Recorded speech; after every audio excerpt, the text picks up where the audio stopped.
Hello,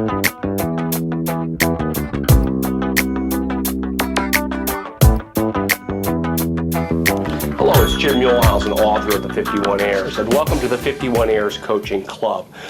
They turned in their application. They were immediately given this test. And we had a little saying. We said 34 or out the door. And what that meant was that we found that if they didn't score 34 on this test, that they were not going to be successful out there in the shop, because people of high aptitude learn very fast. That's the cream rising to the top. If you ask yourself, who are the best people that I have? Ask yourself, did cream rise to the top, or did you steal those two from your competitors? I already know the answer. You didn't steal them from your competitors. Cream rose to the top, and cream is aptitude in this case. So you give them the test, 34 or out the door. If they scored 34, they were given their immediate job interview, which meant the nearest person walked them into an office, sat them down, interviewed them, or pretended to interview them in this case, because this wasn't really the interview. I would make a contention, this is pretty bold, that you should not need to do a talk across the desk interview with almost anyone, because it really isn't gauging the skill that they're going to perform the job with. What it's gauging is their ability to talk to you. And so if their ability to talk to you, maybe it's a sales position, has something to do with this. Now obviously these points that I'm talking about are more geared toward entry-level positions or bottom-level positions, not senior vice presidents of sales and marketing. That said, I still think you should be able to do the bulk of the interview without just jabbing with the person, because really all it gauges is how well they talk to you. Okay. So back to this process. Now they said, here's the interview, talk for 5 minutes, and every single candidate was told, come back Friday at 3:30. If it was Friday at 1, it was come back in 2 hours. And at 3:30 on Friday, what we had done was shot a 5-minute video. Here's how to assemble this particular very popular part number, putting little O-rings in and little metal bushings in. It wasn't hard, but it was kind of the basics of the job. And so they were walked in groups of 4 after all seeing the same video, out into the shop, and they said, ready, set, go, 15 minutes, how many of these parts can you assemble in groups of 4? So we put them through a test effectively. And whoever made the most parts, the shop manager was there, and he gauged the quality of the assembly, because sometimes people went fast but didn't do a good job. So the balance of quality and speed, and what happened was it completely turned the process objective instead of subjective. Before, a guy would get in there, talk to the owner, and it sounded good, he looked good, he kind of looked the part, intuition takes over, and that intuitive hiring process that we all use led to some bad hires. This case, what happened was, number one, ended up with a whole bunch of women.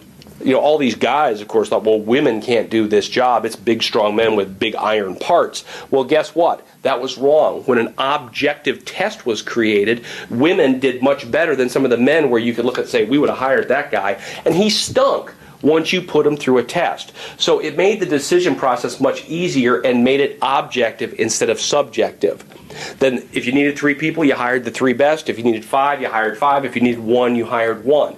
Now here's the results of this program. First of all, turnover went to 33% from over 200%. Secondly, it made the owner's life significantly more sane. No more threats from people, no more raises. It actually lowered pay. And you could imagine what the owner of a business that has 200% turnover does with all of his day. He hires people and trains people and manages that revolving door.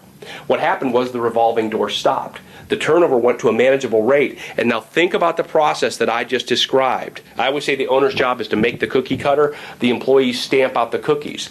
Before, we had an owner that was putting all of his time in a technical role in the business, not getting anything big done.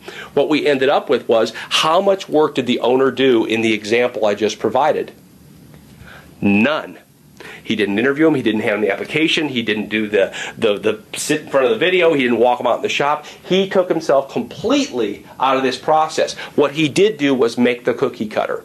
He worked with shooting the videos. He scripted the videos. He did all that upfront work. And then his people stamped out the cookies with the cookie cutter that he made. So it was a great success story. It was a great process. So here's my challenge to you. What do? Think of a position, it may be a sales position, that you hire a couple people a year.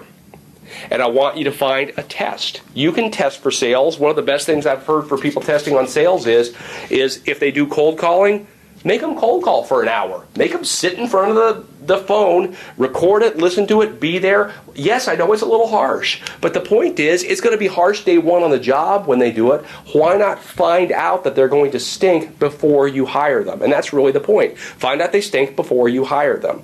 So we want to create a screening process, find an aptitude test. You can go to places like Gneal or Wonderlic.com and they have some tests, but my favorites are the ones you make yourself. Need an aptitude test? Come up with one. Get a drill, have them drill some holes. Simulate the job. Have them file. I work with some doctors' offices. They actually have people file because they always complain we can't get people to put the files in the right spots. Well, let's give them a 5-minute test to do that. So let's keep this simple. Let's chunk it and break it into pieces. The first thing you're going to do is decide the position. The second thing is you're going to find this aptitude test. Either find one that you can buy or find one that you make yourself, and then you're going to incorporate it into your hiring process and you're going to screen people out. Now, I'm going to fast forward. Every time that we broke that 34 out the door, we got burned. It didn't work. If they didn't have enough aptitude, they didn't learn fast. And as an additional aside, if you hire people with aptitude, they'll get better a lot faster. In this example that I just gave, we used to think it took 2 years for a guy to get good and do the hard stuff. Well, it turned out it took more like 4 months, not 2 years, because once we started hiring high aptitude people, they got better a lot faster, and you'll find out the same thing. So thanks so much for being part of my coaching club. I'll look forward to talking to you next week.